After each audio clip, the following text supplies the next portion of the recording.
Imagine this. What if your next sneeze could time travel you to 2050? Hear me out. Did you know that according to Einstein's theory of relativity, time actually ticks slower the faster you move? So technically, astronauts are aging a little bit slower than you while orbiting Earth. Now comment below. Would you take a one-way trip to the future if it meant leaving everything behind? There's a concept called time dilation.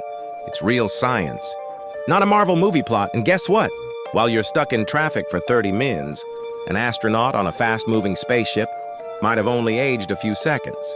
So next time you're late, just say you're experiencing relativity.